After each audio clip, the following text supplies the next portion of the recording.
Le guide suprême de la révolution islamique a cité la phrase célèbre de l'imam Khomeini que sa demeure soit au paradis. C'est Dieu qui a libéré Khorramshahr, qui est d'après lui la phrase la plus exacte et la plus sage prononcée sur ce grand événement.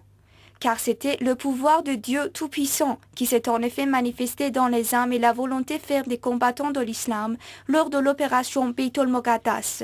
qui a abouti à la libération de Khorramshahr. Le commandant en chef des forces interarmes a donc rappelé que l'opération Beit al-Muqaddas et la libération de Khorramshahr étaient une scène pour démontrer l'impuissance des forces matérielles face à la croyance, la spiritualité et le dévouement.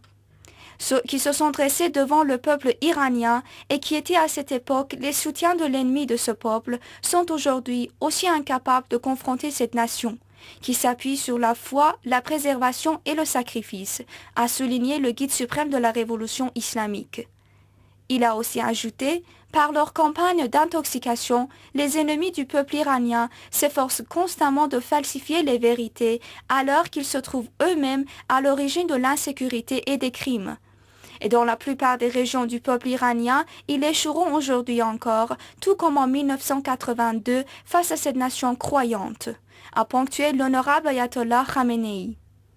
Pour l'honorable Ayatollah Khamenei, cette confrontation se poursuit depuis 31 ans, que ce soit l'attaque militaire, l'infiltration politique ou le blocus économique, mais grâce à la résistance de la nation iranienne, l'arbre robuste de l'ordre islamique s'est de plus en plus enraciné, tandis qu'il se dresse tel un roc plus solide que jamais.